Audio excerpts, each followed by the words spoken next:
Hello students, let's continue with practice set 3.4. This is sum number 5. In sum number 5, we are supposed to show that an equilateral triangle is equiangular. मतलब अगर एक equilateral triangle है जिसके सारे sides equal होते हैं तो उसके सारे एंगल्स भी इक्वल होते हैं, ऐसा प्रूव करना है। एक्चुअली हमको मालूम है कि इक्विलैटरल ट्राइंगल है तो सब साइड इक्वल होते हैं, सब एंगल कॉन्ग्रुएंट होते हैं और सबका मेजर 60 डिग्री होता है, हमको सबको मालूम है। But we are suppose to prove, so I'll write given triangle ABC is an equilateral triangle, segment AB is equal to segment BC is equal to segment AC. To prove that all angles are equal, मतलब angle A is equal to angle B is equal to angle C, ऐसा prove करना है। So I will write the proof, बहुत simple proof लिख रहा हूँ। In triangle ABC, seg AB is congruent to seg AC, reason given। अरे बराबर ना, ऑल साइड्स आर इक्वल, तो दो साइड तो इक्वल ही रहेंगे। अगर दो साइड इक्वल है तो उसके सामने वाले दोनों एंगल भी इक्वल रहेंगे। अरे क्लियर है? If two sides are equal then the triangle is an isosceles triangle, but this is an equilateral triangle, it's okay. But दो साइड इक्वल होते हैं then it is called as isosceles triangle. Isosceles triangle का theorem बोलता है कि if two sides are equal then the angles opposite to them are also equal.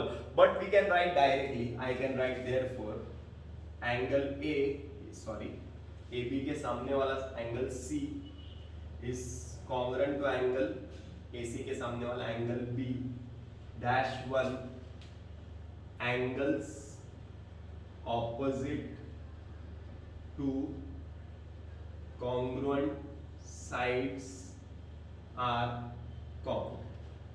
या तो तुम लोग लिख सकते हैं आइसोसेलेस ट्रायंगल थ्योरम भी लिख सकते हैं, कोई प्रॉब्लम नहीं है। या तो लिख सकते हैं if the sides are congruent then the angles opposite to them are also congruent. अरे क्लियर है? यहां तक क्लियर है? आगे चलते हैं। This is the first step. Similarly in triangle ABC triangle में seg AB is congruent to seg BC, reason given. AB और BC कॉन्ग्रुएंट है।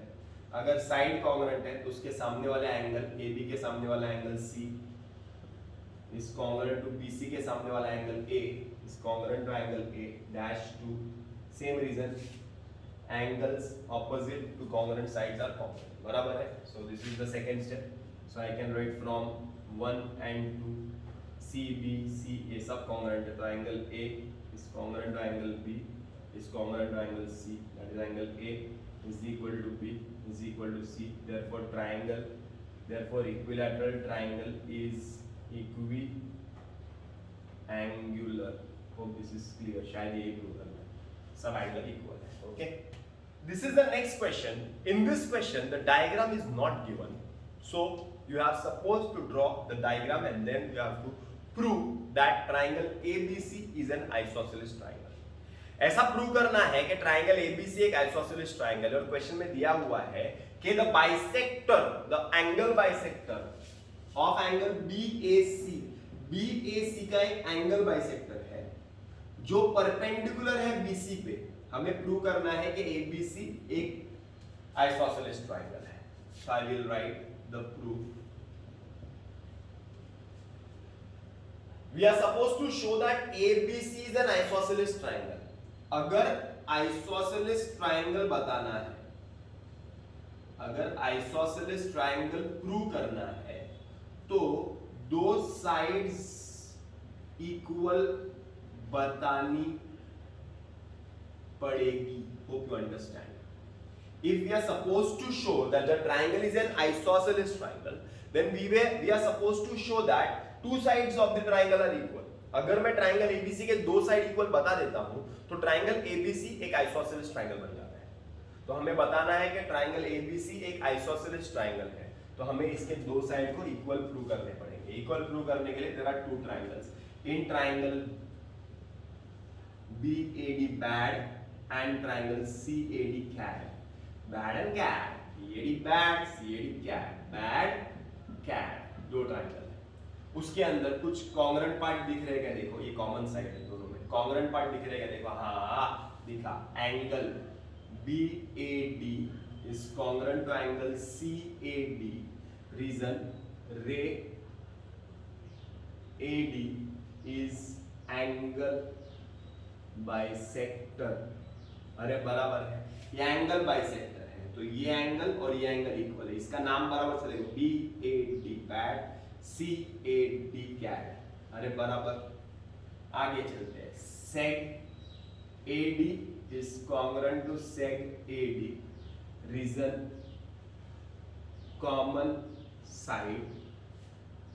एक और एंगल कॉन्ग्रुएंट दिख रहा है, देखो एंगल BDA डा congruent to angle CDA claw, reason each 90। therefore triangle BAD is congruent to triangle CAD by कौन सा test? ASA test, ASA test. कौन सा टेस्ट? ASA test. कौन सा टेस्ट? ASA test. अरे बराबर है, अगर ट्राइंगल्स कॉन्ग्रुएंट है ASA टेस्ट से, therefore seg AB is congruent to seg AC, corresponding side of congruent triangle। याद है क्या मैंने सिखाया था? अगर दो ट्राइंगल कॉन्ग्रुएंट होते हैं, if two triangles are congruent, then all sides of this triangle are congruent to all sides of this triangle, all angles of this triangle are congruent to all angles of this triangle। but हमें all की remaining congruent part की जरूरत ही नहीं, सिर्फ एक ही congruent part चाहिए था, AB और AC। मुझे प्रूव करना था आइसोसेलेस, तो दो साइड इक्वल प्रूव कर रहे थे, तो मैंने बता दिया AB और AC कॉन्ग्रुएंट है, corresponding side of congruent triangle। therefore if two sides are equal, then triangle ABC is an isosceles triangle। Hope this is clear। Sum number 7 is a very important question, mark कर लेना, question बराबर से check करना और फिर solution check करते हैं। We are supposed to prove that PS is greater than PQ, PS is greater than PQ। It is given that sec PR is congruent to sec PQ, PR and PQ is equal, ऐसा दिया है। The sum is done in 3 steps। Write the step। Step number 1 is isosceles triangle। Step number 2 is remote interior angle theorem। Step number 3 side opposite to greater angle is greater। Write steps। First step क्या लिखेंगे? Isosceles triangle। Second step लिखो remote interior angle theorem। Third step लिखो side opposite to greater angle is greater। Okay, let's start with the first step। First step is isosceles triangle, so I'll write in triangle PQR, seg PQ is congruent to seg PR, reason is given। if two sides are equal, then angle PQR is congruent to angle PRQ। hope this is clear। PRQ आराम से check करते हैं। पहला step PRQ -1, reason isosceles triangle theorem. ये angle और ये angle equal है। अरे बराबर, step number 1 is clear, easy ना। If in a triangle two sides are equal, then the angles opposite to them are also equal। two sides are equal, then angle Q is equal to congruent to angle R।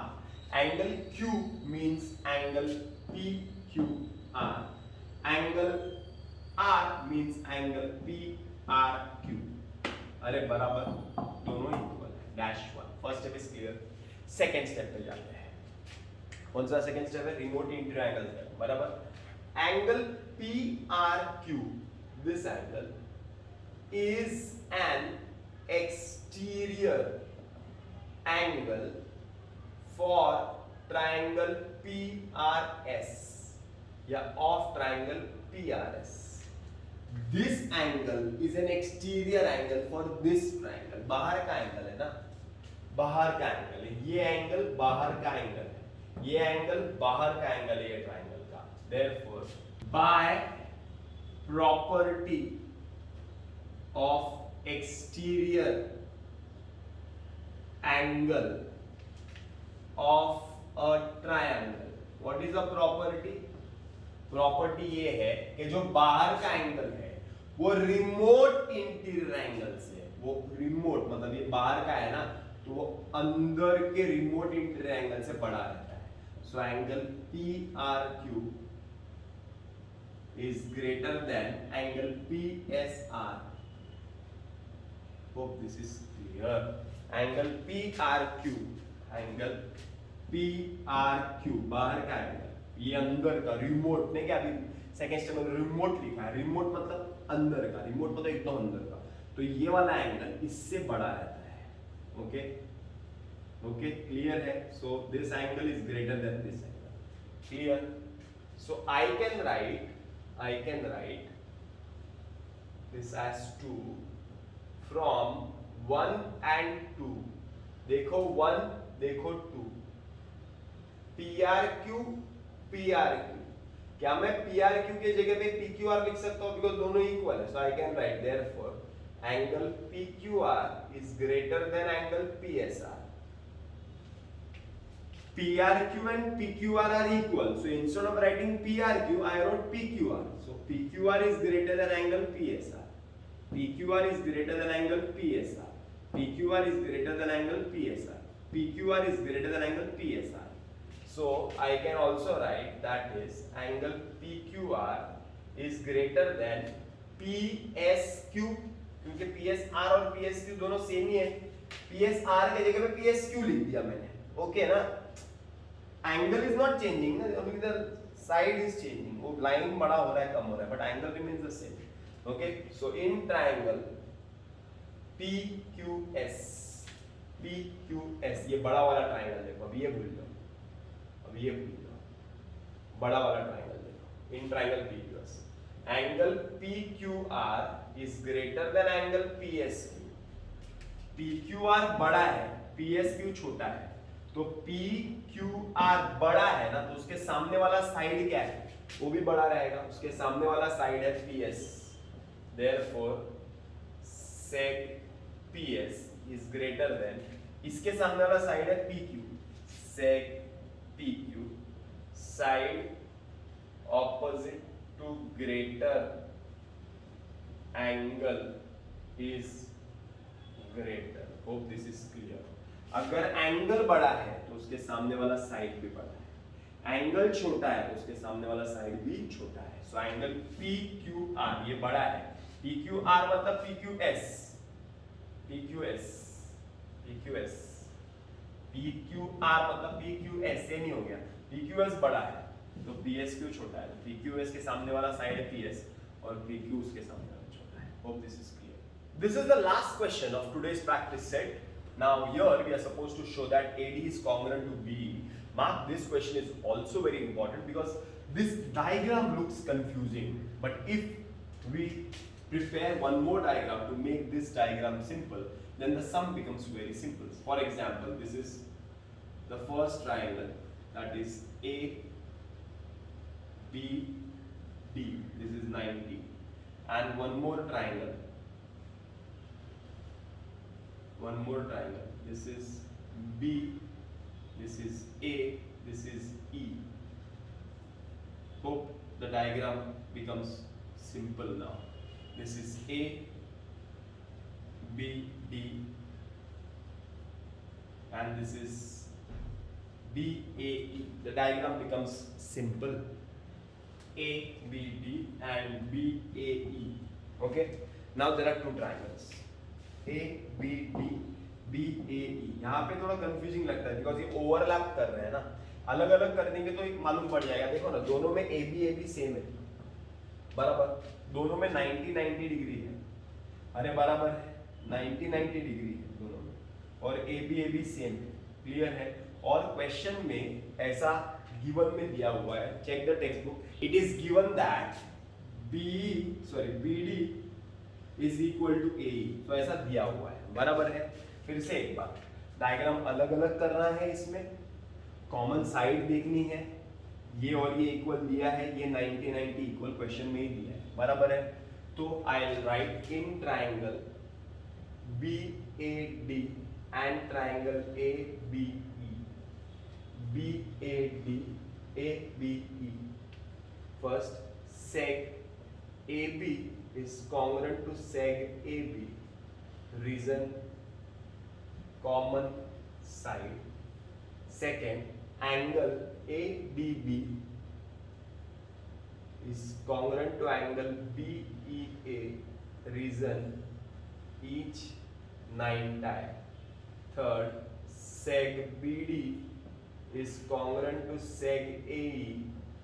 Reason given, बराबर। Therefore, triangle BAD is congruent to triangle ABE by कौन सा test? SSA होता ही नहीं है, ASS होता ही नहीं है, SA इधर है ही नहीं, तुम लोग इधर SA यहाँ पे ले लो S, ऐसा होता ही नहीं है। सो 90-90 डिग्री है, हाइपोटेन्यूज कॉन्ग्रुएंट है और एक रिमेनिंग साइड है, बराबर ना। Therefore they are congruent by hypotenuse side test. कौन सा टेस्ट? Hypotenuse side test. अरे बराबर है, 90-90, hypo other side, so hypotenuse side test. Therefore seg AD is congruent to seg BE, corresponding side of congruent triangle, corresponding side of congruent triangle। अगर दो triangle congruent होते हैं तो कोई भी साइड कॉन्ग्रुएंट हो जाएगा, तो AD और B कॉन्ग्रुएंट हो जाएगा, क्योंकि दोनों ट्राइंगल कॉन्ग्रुएंट, तो AD और B कॉन्ग्रुएंट हो जाएगा, corresponding side of congruent triangle. Remaining congruent part याद है ना, तो ऐसे ही प्रूव करना है AD और congruent B। AD congruent to B कैसे प्रूव करना है? Remaining congruent part. Remaining congruent कौन सा ट्राइंगल का? ये दो ट्राइंगल, ये दो ट्राइंगल को हम प्रूव करना पड़ेगा पहले। हाँ, हाइपोटेन्यूज साइड हो गया।